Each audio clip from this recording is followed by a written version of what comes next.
Jenom 5 minut. Dobrý den, slečna, promiňte. Nemáte chvilku čas? Promiňte, já jsem vás totiž slyšel v autobuse.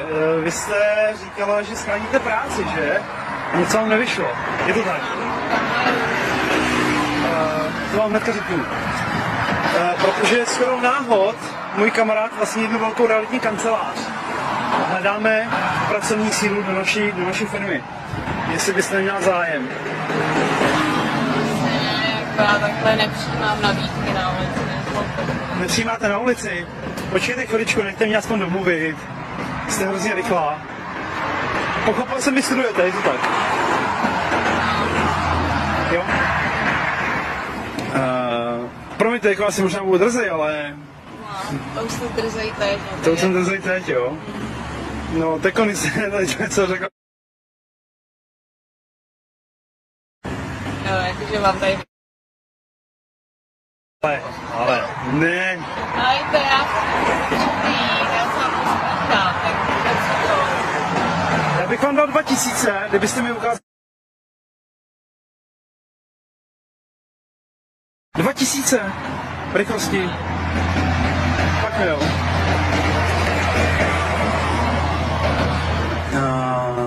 Slečno, já vám dám 4000. Já si vypadám, myslím, že to doma ty natisku. Jsou pravý, věřte mi, vybíral jsem z bankomatu teďka. Já vidím, že jsou úplně nový. 4000. No, hezký, no. Nechcete, jo? Ne. Fakt ne. Za jak dlouho si vyděláte 4000? Když jdete někam na brigádu? Na brigádu mám často. Na hodinu? Děláte 8 hodin? Týdny, no. 2 týdny, mi to trvalo. 2 týdny na 4000. Víte co?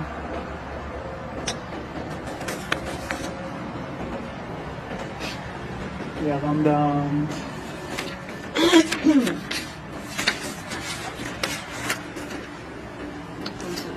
Tvrdě. 6000 korun. No já to vidím. Vemte si do ruky, vemte si.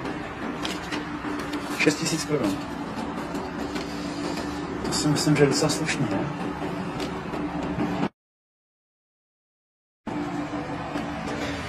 Penízky máte.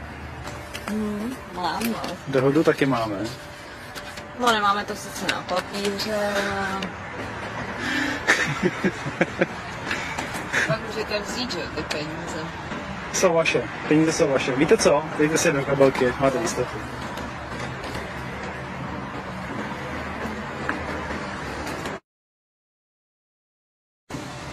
Mám si totiž ještě nějaký prachy. A teď mě napadla taková věc. Kolik? Mám tady ještě 8.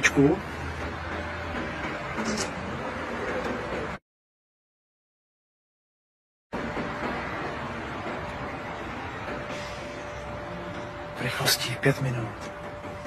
Ale já tady nikoho nevidím. Jo, já to uvidím. Jo. To tady totiž počítá. Po minutu ani 2. 5 minut. 8 táců. Jo. Tak jo. Jenom 5 minut.